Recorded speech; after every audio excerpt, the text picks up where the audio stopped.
खुद्दार आता पुन्हा निवडून आले आहेत, त्यामुळे त्यांना आता कुणालाही गद्दार म्हणण्याचा अधिकार नाही, असं वक्तव्य गुलाबराव पाटील यांनी केलंय. ते पाहूयात ते काय म्हणालेत.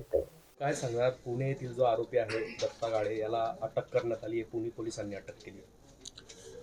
पुणे पोलिसांनी अटक जरी केलेली असली तरी त्याच्यावर योग्य तपास करून त्याच्यावर पुढच्या काळामध्ये त्याला शिक्षा लागली पाहिजे, अशा पद्धतीने त्याच्यावर कारवाई करावी अशी जनतेची अपेक्षा आहे.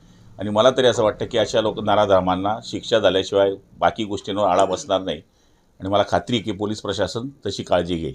मग त्या बसमध्ये साड्या असतील, काही वापरलेले कंडोम असतील, अशा सुद्धा वस्तू आढळून आलेल्या आहेत. म्हणजे ही एकच घटना नाही तर अशा अनेक घटना घडल्या असू शकतात असं वर्तवलं जात आहे. त्याचा तपास पोलीस प्रशासन आता करणारच आहे. पण जर ही बाब एखाद्या बसमध्ये होते तर किती निंदनीय आहे याचा विचार आता सगळ्यांनी करण्याची गरज आहे. आणि मला तरी असं वाटतं की पोलीस प्रशासनाने खास करून बसेसकरतासुद्धा पुढच्या काळामध्ये काळजी घेण्याची गरज आहे. जळगाव आगारामध्ये सुद्धा अनेक ठिकाणी दारूच्या बाटल्या, वापरलेले कंडोम पाहायला मिळालेले आहेत. याच्या संदर्भात आपण पालकमंत्री आहात, याच्यात भविष्यात काय काळजी घेणार आहे सगळ्या बाबत?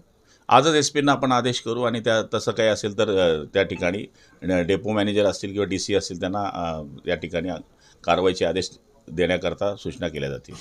एकनाथ शिंदेंनी महाकुंभामध्ये स्थान केलं, यावर उद्धव ठाकरे म्हटलंय कितीही डुबक्या मारा मात्र गद्दारीचा शिक्का पुसला जाणार नाही. आता गद्दार राहिले कुठे? तुमच्या टर्ममध्ये तुम्ही म्हणत होते की तुमच्या भरोश्यावर आम्ही निवडून येतो, तर हे खुद्दार पुन्हा निवडून आलेले आहेत, त्यामुळे आता त्यांना गद्दार म्हणण्याचा अधिकार नाही.